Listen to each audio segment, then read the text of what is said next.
Hello friends, मैं सुप्रिया सिंह आपके सामने अंतरा पुस्तक जो कि 12वीं की है उससे मैं आपको आज बताने जा रही हूँ देवसेना का गीत, जो कि जयशंकर प्रसाद द्वारा लिखा गया है। जैसा कि हम सभी को पता है, जयशंकर प्रसाद का जन्म काशी यानी कि वाराणसी में हुआ था और प्रसाद जी अत्यंत सौम्य मतलब शांत स्वभाव के गंभीर प्रकृति के व्यक्ति थे। वे परनिंदा एवं आत्मस्तुति दोनों से सदा दूर रहे, अर्थात वो किसी की कभी बुराई नहीं करते थे। देवसेना का गीत जो हमारे सामने प्रस्तुत है वो प्रसाद जी के नाटक स्कंदगुप्त नाम से लिया गया है। देवसेना मालवा के राजा बंधुवर्मा की बहन है।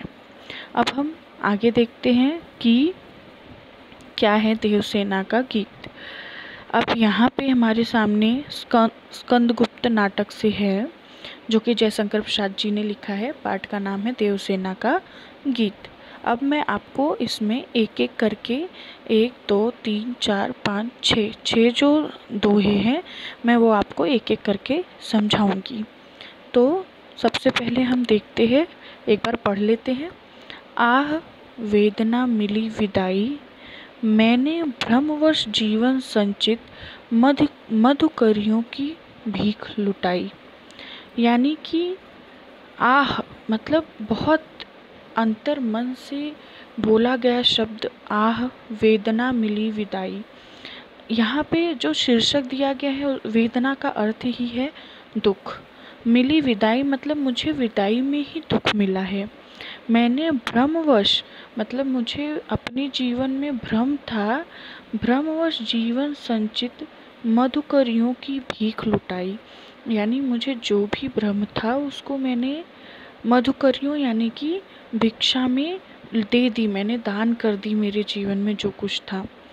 छल छल थे संध्या के श्रम कण, आंसू से गिरते थे प्रतिक्षण, मेरी यात्रा पर लेती थी नीरवता अनंत अंगड़ाइयाँ।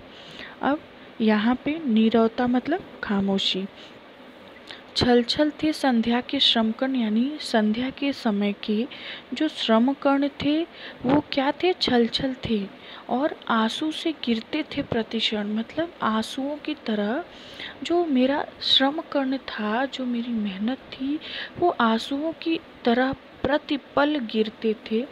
मेरी यात्रा पर लेती थी नीरवता अनंत अंगड़ाई मतलब मेरी जो जीवन यात्रा थी उस पर नीरवता मतलब खामोशी जो थी वो अंगड़ाइयाँ अनंत मतलब 1000 बार अंगड़ाइयाँ लेती थी।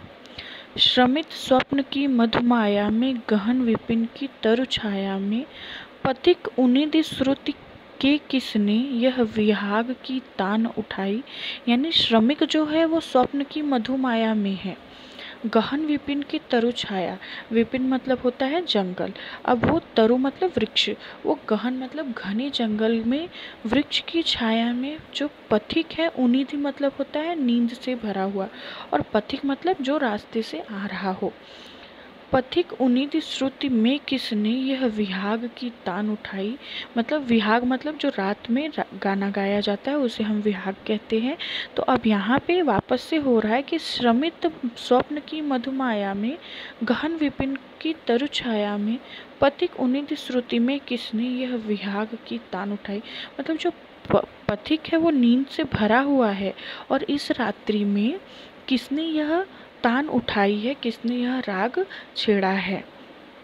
दोस्तों अभी हम ये 3 देखते हैं, आगे का 3 हम देखेंगे हमारे अगली वीडियो में।